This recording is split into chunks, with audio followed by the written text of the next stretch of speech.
नमस्कार मित्रांनो, याआधी आपण काय केलेला आहे, भूगोलाचा भाग 15वा पाहिलेला आहे. तर आता आपण कंटिन्यू करत आहोत भाग 16वा. पहा, नदी प्रणाली हा चॅप्टर आपण कंटिन्यू करत आहोत. त्याच्यामध्ये आता आपण बघणार आहोत कोणती नदी, तर कृष्णा नदी. पहा, ही नदी जी आहे महाराष्ट्र पठारावर वाहणारी नदी आहे आणि दक्षिणेकडील, सर्वात दक्षिणेकडील, याआधी आपण कुठून सांगा, नर्मदेपासून सुरुवात केली. नर्मदा बघितली, तापी बघितली, गोदावरी बघितली, नंतर भीमा बघितली. आता कोणती पाहतोय सांगा, कृष्णा नदी पाहतोय. हे लक्षात घ्या. पहा, क्रमाने जर म्हटलं उत्तरेकडून दक्षिणेकडे असा जर प्रश्न विचारला तर सगळ्यात वर कोणती येईल सांगा, नर्मदा येईल, मग तापी येईल, गोदावरी, भीमा आणि शेवटी खाली दक्षिणेकडे कोण सांगा, कृष्णा नदी येईल. असं आपण लक्षात घेऊ. पहा, दक्षिण भारतीय पठारावरील गोदावरी खालोखाल कृष्णा नदीचे खोरे आहे. पहा, प्रथम क्रमांक कोणत्या, गोदावरी नदी खोऱ्याचा. आणि आता काय सांगा, कृष्णा नदीचं खोरं आहे असं गृहीत धरू. आता पहा, तुम्हाला सांगतो, इथे आपण असं लक्षात ठेवा, उगम, कृष्णा नदीचा उगम सह्याद्री पर्वतात काय म्हणून सांगा, महाबळेश्वर काय म्हणून सांगा, जवळ समुद्र सपाटीपासून जवळपास 1220 मीटर उंचीवर झालेला आहे.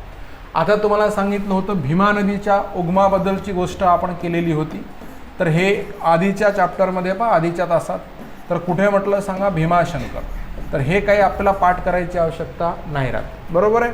पहा, कृष्णा नदी हे महाबळेश्वर जवळ उगम पावते आणि महाबळेश्वर म्हणताना इथे महाबळेश्वर, इथे बाळकृष्ण असं आपण लक्षात ठेवा. म्हणजे कृष्ण हा छोटासा असतो, बाळ, तर हे असं कनेक्ट करून ठेवा काहीतरी. म्हणजे मॅच द पेअरमध्ये जर समजा आलं तर करेक्ट उगम आपल्याला काय सांगा, टॅली करताच आला पाहिजे, उगम आपल्याला निश्चित सांगता आला पाहिजे. मग भीमाशंकर पुणे आपण कन्सिडर करू. लक्षात घ्या, कृष्णा कुठे सांगा, महाबळेश्वर जवळ हिचा उगम होतो असं आपण लक्षात घेऊ. ठीक आहे. चला, याच ठिकाणी पश्चिम वाहिनी, हे काल तुम्हाला एक काय म्हणून सांगा प्रकार शिकवला होता. लक्षात घ्या, म्हणजे एक नदी प्रणालीचा प्रकार शिकवला. त्याच्यात तुम्हाला हे सांगितलं होतं मी की केंद्रत्यागी प्रणाली असं सांगितलं होतं. पहा, काय म्हटलं होतं सांगा, केंद्रत्यागी प्रणाली असं सांगितलं होतं, आठवते. मग केंद्रत्यागी प्रणाली हे शिकवत असताना तुम्हाला सांगतो की इकडे काय म्हणून सांगा, महाबळेश्वर, बरोबर आहे. महाबळेश्वर पासून इकडे कोणत्या नदीचा उगम होत आहे सांगा, कृष्णा नदीचा उगम होत आहे असं तुम्हाला सांगितलं. कोणत्या नदीचा, कृष्णा नदीचा, बरोबर आहे. पहा, ह्याच ठिकाणी पश्चिम वाहिनी नद्या, हे इकडे चालल्या पश्चिम वाहिनी नद्या. पश्चिम वाहिनी नदी सावित्री, लक्षात घ्या, गायत्री, हे पहा, इथे काय म्हणून सांगा, सावित्री म्हणा, इथे काय म्हणून सांगा, गायत्री म्हणा. आणि परत पूर्व वाहिनी इकडे कोण येत आहे सांगा, कृष्णा आलेली आहे. तशीच कोयना येत आहे, वेण्णा येत आहे. हे पहा, इथे कोयना, इथे काय म्हणून सांगा, वेण्णा नद्या येऊन राहिल्या पूर्व वाहिनी. तर हे केंद्र सोडून दोन्ही बाजूला ह्या नद्यांचा काय होत आहे सांगा, उगम होत आहे. तर हे कोणती प्रणाली त्या ठिकाणी आपल्याला पाहायला मिळते मला सांगा, केंद्रत्यागी प्रणाली आपल्याला पाहायला मिळते. हे कालच्या तासात तुम्हाला शिकवलं होतं, आठवते. लक्ष द्या. मग याच ठिकाणी पश्चिम वाहिनी नदी सावित्री, गायत्री व पूर्व वाहिनी कोयना व वेण्णा अशा एकूण 5 नद्यांचा काय म्हणून सांगा उगम झालेला आहे असे आपण लक्षात घेऊ. तर ही कोणती प्रणाली आपण महाबळेश्वरच्या ठिकाणी पाहू, तर ती कोणती प्रणाली म्हणून सांगा, केंद्रत्यागी प्रणाली असं आपण लक्षात घेऊ. मग आता आपण पहिल्यांदा पाहतोय कृष्णा नदीचा उगम कुठे सांगा, महाबळेश्वर. आता पहा, इथे कृष्णा नदी खोऱ्याचे एकूण क्षेत्रफळ 2,59,000. हे पहा, 2 लाख किती सांगा, 59,000. पण हे कोणतं झालेलं आहे मला सांगा, एकूण. कसं रे, एकूण. त्यापैकी केवळ काय सांगा, 11%, फक्त 11%च कुठे आलेला आहे सांगा, महाराष्ट्रात आलेला आहे. म्हणजे किती सर, 28,700 चौरस किलोमीटर इतकाच एरिया फक्त कुठे आलेला आहे सांगा, महाराष्ट्रात आलेला आहे असे आपण लक्षात घेऊ. आता राजकीय क्षेत्र, कृष्णा नदी सातारा व सांगली या 2 प्रमुख जिल्ह्यांतून वाहत जाते. पहा, कोल्हापूर जिल्ह्याचा काही भाग याच्यामध्ये समाविष्ट आहे. कृष्णा नदी महाराष्ट्र, कर्नाटक, आंध्र प्रदेश आंतरराज्यीय नदी आहे. म्हणजे लक्षात घ्या, महाराष्ट्र, कर्नाटक, आंध्र प्रदेश या 3 राज्यातून ही कृष्णा नदी काय सांगा वाहत जाते असं आपण गृहीत धरू. आणि हिच्या जलवहन क्षेत्राचा फक्त किती रे, 11%च भाग कुठे आलेला आहे सांगा, महाराष्ट्रात आलेला आहे असं आपण कृष्णा नदीबद्दल या ठिकाणी काय करू सांगा, लक्षात घेऊ. आता पहा, तुम्हाला सांगतो, मग कृष्णा नदीच्या उगमाकडला भाग आपल्या महाराष्ट्रामध्ये आलेला आहे.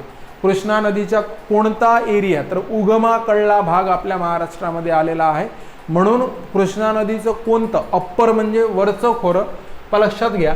म्हणून आपल्या महाराष्ट्रातील भागाला अप्पर कृष्णा खोरे हे लक्षात ठेवा. इथे आपण असं कन्सिडर करू, अप्पर कृष्णा खोरे असं देखील म्हटल्या जाते. आता लांबी, कृष्णा नदी उगम स्थळ कुठे सांगा, महाबळेश्वर. महाबळेश्वर पासून 1401 किलोमीटर काय म्हणून सांगा लांब वाहत जाते. सर किती वाहत जाते, 1401 किलोमीटर लांब वाहत जाते.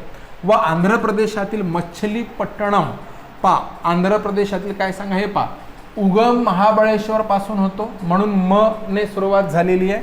आणि तिथं काय सांगा, महासागराला सुद्धा कुठे मिळते, मच्छलीपट्टणम असं आपण कन्सिडर करू. म्हणजे कुठे, तर मच्छलीपट्टणम. लक्षात घ्या, कृष्णा नदी उगमस्थळ महाबळेश्वर पासून 1401 किलोमीटर अंतर वाहत जाते व आंध्र प्रदेशातील मच्छलीपट्टणम हे बंदर आहे. येथे ही नदी बंगालच्या उपसागरास मिळते.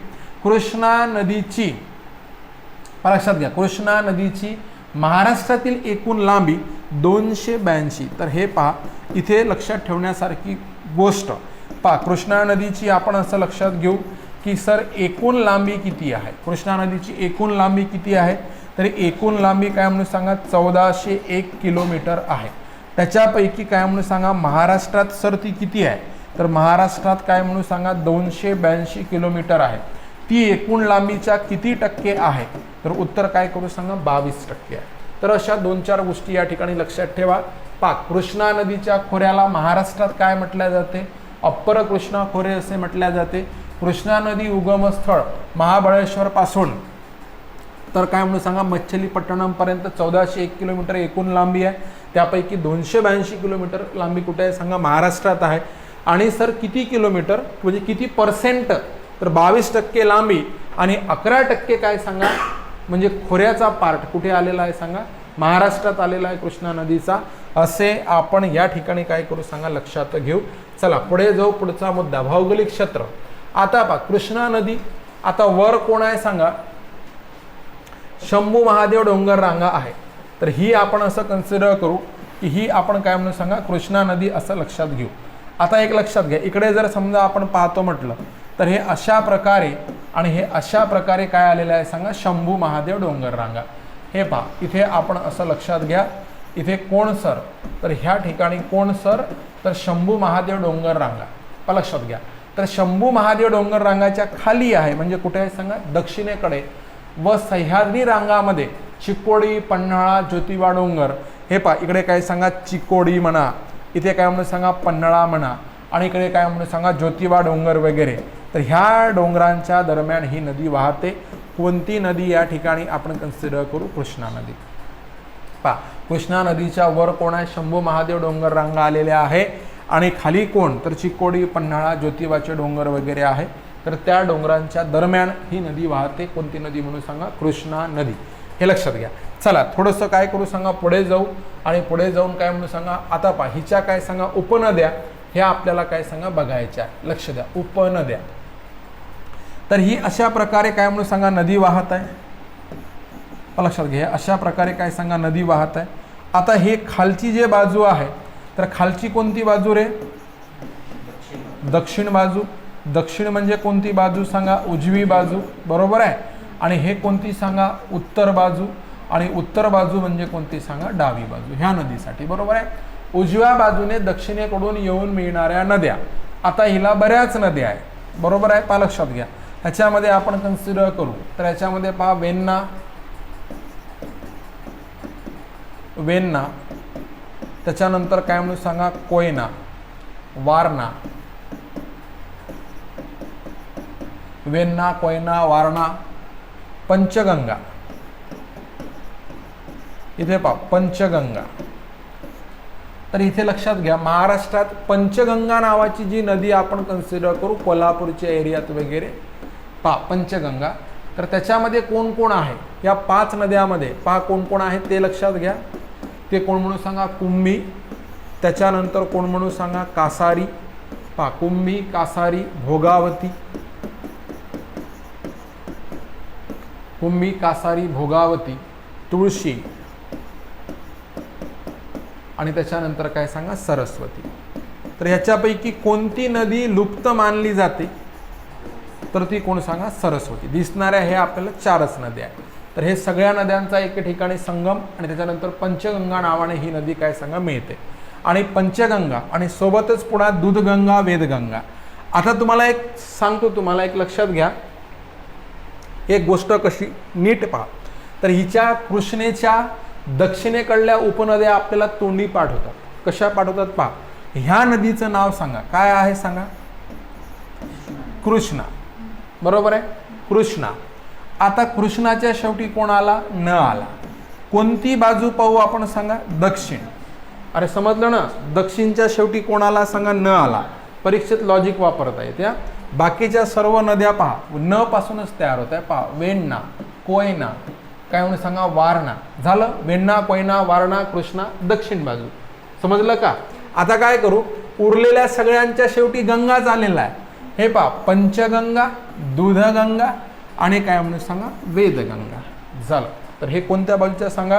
हे पहा, आता कृष्णा दक्षिण बाजूने, मग आपण हे काय म्हणून सांगा? नावही पाठ नसले, वेण्णा, कोयना, वारणा, नंतर कोण सांगा? पंचगंगा, दूधगंगा आणि वेदगंगा. ह्या तिच्या कोणत्या बाजूच्या नद्या हवे मला सांगा? आता दक्षिण बाजूच्या. कोणत्या बाजू सांगा? दक्षिण. आता उत्तर बाजूच्या लक्षात ठेवा. समजलं का? उत्तर बाजूच्या म्हणजे काय सांगा? वरून येणाऱ्या. आता वरून येणाऱ्या नद्यामध्ये जर समजा आपण पाहतो म्हटलं डावी बाजू, लक्षात घ्या इथे काय म्हणून सांगा? हे सगळ्यात मोठी भीमा. आता अगोदर अभ्यासलेली तुम्हाला तर सांगितलीच. कोणती नदी सांगा? भीमा नदी. लक्षात घ्या, रायचूर कर्नाटकात मिळते. लक्षात घ्या. आणि इथे काय म्हणून सांगा? तर हे सगळ्यात मोठी आणि महत्त्वाची नदी कोणती सांगा? भीमा आहे, असं आपण इथे गृहीत धरू. लक्षात घ्या, इथे कृष्णा नदी खोऱ्यामध्ये वेण्णा नदीवर, हे पा, हे एक पुन्हा एक महत्त्वाचा प्रश्न, वेण्णा नदीवर एक लिंगमळा नावाचा धबधबा येतो. हे पा, इथे काय म्हणून सांगा? वेण्णा नदीवर. कोणती नदी सर? वेण्णा नदीवर. कोणता धबधबा आपण कन्सिडर करू सांगा? लिंगमळा नावाचा महत्त्वाचा धबधबा येतो. हे इथे लक्षात घ्या. तर हे थोडंसं पाठ करून देण्याचा प्रयत्न करतो. तर लक्ष द्या, मी तुम्हाला कसं पाठ करू आपण हे लक्षात घ्या. तर इथं एक पैशाचं टेन्शन घेऊ नका. हे पहा, प्रश्न इथं कोणावर विचारला माहिती आहे का? येरळा नावाच्या नदीवर विचारला गेला. येरळा. लक्षात घ्या, इथे काय म्हणून सांगा? येरळा. आपण गोष्ट कुठली करत आहोत मला सांगा? महाराष्ट्राची. तर मग आता तुम्ही असं म्हणा मला की सर आम्हाला तुम्ही उत्तर बाजूच्या नद्या पाठ करून द्या, उपनद्या कृष्णेच्या. मग हे पहा, इथे काय म्हटलं? कृष्णा. बाजू कोणती म्हटलं? दक्षिण. दक्षिण बाजू काय म्हटलं सांगा? वेण्णा, कोयना, काय म्हटलं सांगा? वारणा. झालं, वेण्णा, कोयना, वारणा, पंचगंगा, दूधगंगा, वेदगंगा. ठीक आहे, पंचगंगा, दूधगंगा, वेदगंगा. ठीक आहे, असं आपण लक्षात घेऊ. हे लक्षात घ्या. आता काय झालेलं आहे? ह्या तिच्या इकडल्या नद्या. वरून येणारी कोणती सांगा? फक्त येरळा नदी. हिला जे वेगळी आहे ती वरच्या बाजूला येरळा. हे लक्षात घ्या. येरळानंतर महाराष्ट्राच्या बाहेर कोणती मिळते? तिला भीमा मिळते. पण महाराष्ट्राच्या कुठे सांगा? बाहेर मिळते. हे लक्षात घ्या. म्हणून तिला महाराष्ट्रात उपनदी असं म्हणता येतं नाही. हे लक्षात घ्या. तर आता सांगा, हिच्या नद्या क्लिअर झाल्या. उपनद्या कोणाच्या सांगा? कृष्णेच्या. तुम्ही इम्प्लिमेंट करा. जेव्हा प्रश्न सॉल्व करताना सरांनी काहीतरी म्हटलं होतं बा, असं इम्प्लिमेंट करा. हे तुम्हाला आता अजिबात काय वाटतं माहिती आहे का? जाऊ द्या, काही विषय नाही. बरोबर आहे. परीक्षेत प्रश्न समोर दिसला की मग आपल्या डोक्यात येतं की असंच काहीतरी सांगत होता. इथे काय सांगा? अलिट्रेशन होऊन राहिलं ना. बरोबर आहे. हे पहा, तर ह्या पद्धतीने इथे काय म्हणून सांगा? वरून मिळणारी नदी कोण सांगा? तिला येरळा असं आपण लक्षात घेऊ. आता पहा, कृष्णा हे बाळकृष्ण आपला, म्हणून कुठे सांगा? महाबळेश्वर. येरळा नदीचा उगम ताथवडे, फलटण. लक्षात घ्या, ताथवडे काय म्हणून सांगा? फलटण. दूधगंगा भोलाकारवाडी. अरे बरोबर आहे ना, हे दूधगंगा इथे भोलाकारवाडी. येरळा काय सांगा? ताथवडे काय म्हणून सांगा? फलटण. घटप्रभा पारंबोली, रत्नागिरी. लक्षात घ्या, पारंबोली काय म्हणून सांगा? रत्नागिरी. हे लक्ष द्या, घटप्रभा, पारंबोली, रत्नागिरी असं आपण कन्सिडर करू. नंतर कोयना. लक्षात घ्या, कोयना कुठे सांगा? महाबळेश्वर. इकडे कोयना, महाबळेश्वर आपण वर येऊ. हे कोयना इकडे कुठे सांगा? महाबळेश्वर याच ठिकाणी उगम होत आहे तिचा सुद्धा.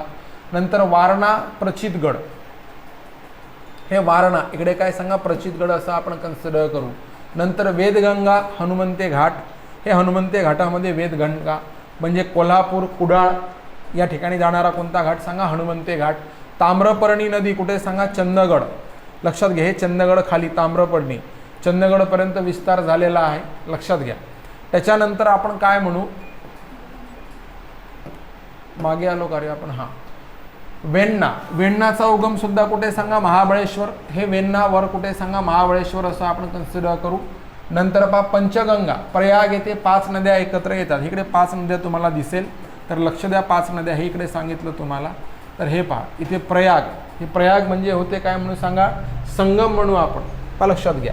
तर हे पहा इथे काय सांगा, कासारी, कुंभी, हे सरस्वती, गुप्त आहे म्हटलं, तुळशी आणि कोण सांगा, भोगावती. तर अशी पंचगंगा सुद्धा काय सांगा, कृष्णेची उपनदी आहे असं आपण लक्षात घेऊ. नंतर हिरण्यकेशी कुठे म्हणू, तर आंबोली घाटामध्ये. हिरण्यकेशी कुठे सांगा, आंबोली घाटामध्ये. हे आपण या ठिकाणी काय करू सांगा, लक्षात घेऊ. त्याच्यानंतर पहा तिल्लारी, तिल्लारी सुद्धा नदी कुठे सांगा, आंबोली घाटामध्येच उगम पावते असं आपण लक्षात घेऊ. आता लांबी पहा, महाराष्ट्राच्या लांबीबद्दल, महाराष्ट्रातील लांबीबद्दल काय सांगा, ह्या नद्याबद्दल आपण बोलू. इथे सांगा, कृष्णा किती रे, आणि हे कृष्णेला वरून येणारी कोण सांगा, येरळा किती, 125, हिरण्यकेशी 69, कासारी किती सांगा, 80, वेण्णा किती 64, पंचगंगा 80, घटप्रभा 60, भोगावती 99, कोयना किती रे, इथे काय म्हणून सांगा 130, दूधगंगा किती 70, कुंभी किती 52, तुळशी किती सांगा 38. लक्षात घ्या. आता इथे कृष्णा कोयनेचा संगम विचारते. कृष्णा म्हणा, नंतर काय सांगा कोयना म्हणा. तर हा संगम सुद्धा इथे कराडला झालेला आहे. तर हे संगम सुद्धा असा लक्षात ठेवा, कृष्णा, कोयना आणि कराड. कृष्णा, कोयना, कराड. समजते का? परीक्षेमध्ये काय सांगा लक्षात ठेवायचं. कृष्णा काठ आपले काय सांगा, यशवंतराव चव्हाण ह्यांनी लिहिलेलं आहे. ते कृष्णा काठ नावाचं एक पुस्तक येतं, हे त्यांनी या ठिकाणी लिहिलेलं आहे असं आपण लक्षात घेऊ. ठीक आहे. तर ह्या काही गोष्टी इथे, चला थोडंसं पुढे जाऊ आणि पुढचा मुद्दा बघणं सुरू करू. तर हे त्यांची लांबी वगैरे होती असं लक्षात घेऊ. आता पहा संगमस्थळे, हे आत्ताच सांगितलं तुम्हाला, कृष्णा कोयना ह्यांचा संगम महत्त्वाचा आहे म्हटलं, कराडला होतो. कृष्णा येरळा ब्रह्मनाळा सांगली येथे संगम होतो. लक्षात घ्या. कृष्णा घटप्रभा बागलकोट काय म्हणून सांगा, कर्नाटकात संगम होतो. कृष्णा वारणा हरिपूर सांगलीमध्ये संगम होतो. कृष्णा वेण्णा माऊली, कृष्णा वेदगंगा दंतेवाडा, कृष्णा पंचगंगा नृसिंहवाडी, कृष्णा भीमा कुरगुड्डी रायचूर कर्नाटक. ह्या महाराष्ट्राच्या काय सांगा बाहेर, हे सुद्धा महाराष्ट्राच्या बाहेर. ठीक आहे. पा तर इथे पहा संगमस्थळे आपण या ठिकाणी काय करू सांगा, टॅली करू. संगमस्थळे कशी कशी, तर हे पहा, हे काय म्हणून सांगा, यांचे संगम कुठे कुठे होत आहे हे लक्षात घ्या.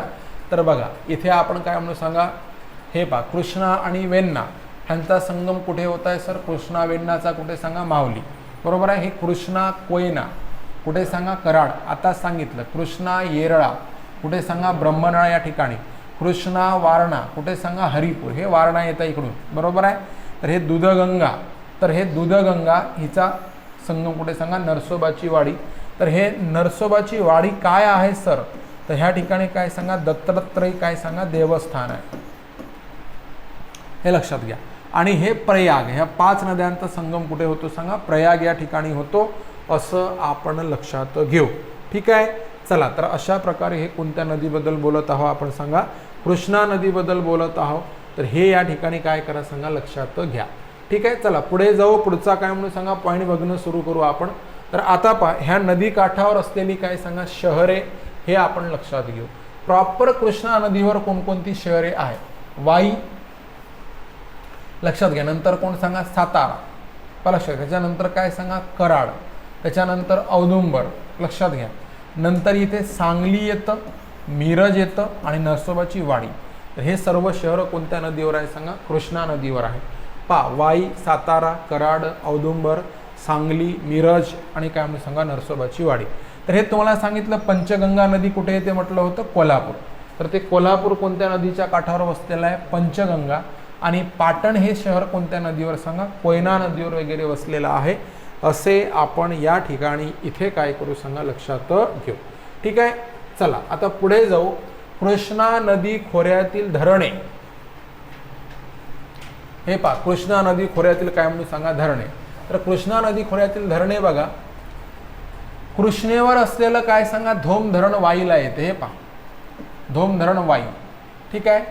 येरळा, येरवंडी डॅम सातारा. हे पहा, हे येरवंडी डॅम इकडे, हे लक्षात घ्या. ही येरवंडी, येरळा नदीवर.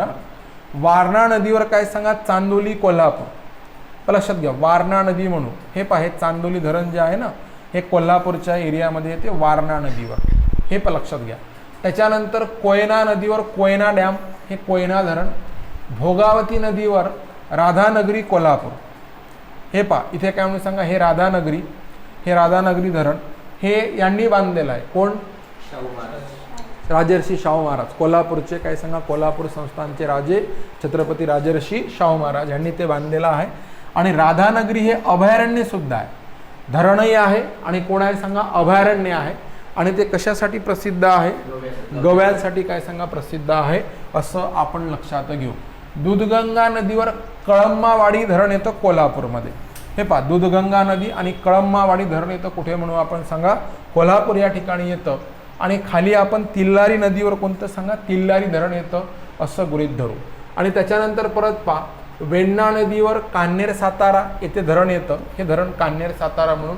तिल्लारी नदीवर काय सांगा, तिल्लारी कोल्हापूर येथे धरण येतं. तुळशी नदीवर तुळशी कोल्हापूर ह्या ठिकाणी ह्या एरियामध्ये काय सांगा, धरण येतं.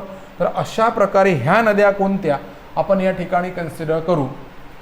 तर ह्या सर्व नद्या कोणत्या होत्या मला सांगा.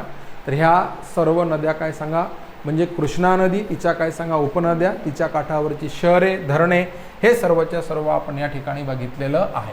ठीक आहे. तर आता मित्रांनो, आपण आपल्या पठारावर येणार आहोत आणि पठारावर वर्धा वैनगंगा नदीचं खोरं वगैरे काय म्हणून सांगा आपण अभ्यासणार आहोत. तर हे तुम्ही लक्षात घ्या. म्हणजे आपला जो पठाराचा पार्ट आहे तर तो संपूर्ण पठारी पार्ट आहे. आणि याच्यामध्ये मग कोणती नदी सांगा, वर्धा नदी, वैनगंगा नदी. हे इकडे कोणती नदी म्हणून सांगा, हे पैनगंगा. इकडे कोण, वर्धा. आणि इकडे खाली येणारी कोणती सांगा, वैनगंगा. ह्या नद्यांचं खोरं वगैरे आपण काय सांगा या ठिकाणी पाहणार आहोत. ठीक आहे. इथे थांबू, हे आपण नंतरच्या तासात पाहू.